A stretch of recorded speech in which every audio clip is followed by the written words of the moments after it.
وش صاير بالزواج بين السوريين وبين العراقيين. اتمنى تكمل الفيديو وشوف هاي الناس جاي يصير بي، واسمع لي قصة هاي البنية وش سوى بها هذا العراقي.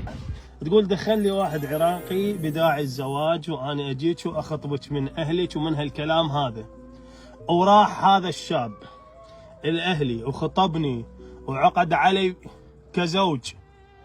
بقينا انا وياه شهر كامل في سوريا زوجي وزوجه، والحمد لله والشكر حياتنا مستقرة. قال أنا أرجع للعراق ومن بعده أسحبك. بعد رجوع هذا الشاب العراقي إلى بلده تقول بدأ يتصل بي بس اتصالات، يا حبيبي شو تجي تسحبني للعراق؟ كون إنه وضعنا المادي في سوريا إحنا مو زين، لذلك إنه أنا اختاريت الشاب العراقي حتى أحسن وضعي المعيشي. حلو؟ تقول بقيت أنا في سوريا وهو بالعراق، كل ما اتصل بي ان شاء الله بعدين ان شاء الله بعدين. اخر شيء قالها انا ما اقدر اجيبك، وهي فرصه اجيت انا شهر تونست وياك وخلاص انتهى الموضوع، وانا رجعت ببلدي وانت ببلدك. يا ابن الحلال يا ابو الغيره، انت العراقي، انت الشهم، انت المحسوب عليك كل ذني. طبعا هذا ما يمثل كل العراقيين، يمثل نفسه فقط. تقول الشهر اللي قضاه وياي انا كزوج وزوجه نتصور انا وياه وين ما نطلع كذا، حتى بغرفه النوم مصورني. تقول بدا يفتزن بي بالصور والفيديوهات اللي انا وياه بغرفه النوم كنا يعني فد واحد ابن حرام. تزوجت البنيه على سنه الله ورسوله، داعتك بحقوقها تجي تهددها حاليا انت بالفيديوهات مالتها. حلال حرام الله يرضاه.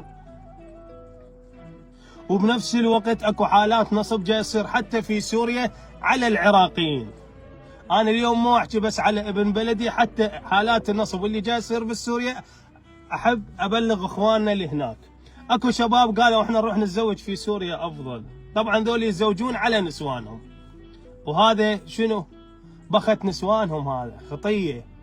اللي جاي تروح عنده وتتزوج عليه تقول انا اجيب بنيه سوريه عودوا على اساس اجيبها للعراق، مهرها قليل ومن هالكلام هذا. تقول يروحون الشباب يقول هناك انا ادفع كذا مبلغ، وبالتالي من اريد اتزوج يزوجوني بنيه مختلفه، يا اما يعطوني اياه بس تجي للعراق تقول لك والله انا اريد ارجع، على ما تكمل اوراقها وتسحبها للعراق 10 15 يوم، اذا طولت عندك شهر شهرين تقول لك انا اريد ارجع لبلدي.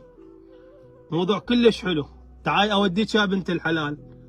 صاحبنا يودي البنيه تشلب بعد ما تريد ترجع، واذا حكى فهناك العشيره او ذول السوريين نفسهم يهدون على هذا العراقي.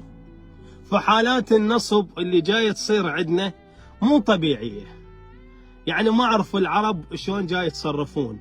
احنا مو مسلمين، بس هذا اللي اريد اعرفه. اسال الله ان يحفظنا ويحفظكم بحق محمد وال محمد. تحيه حب واحترام وتقدير مني انا مهند صالح، دمتم في رعايه الله وحفظك. اللي يريد منك لايك، شارك هذا الفيديو، لا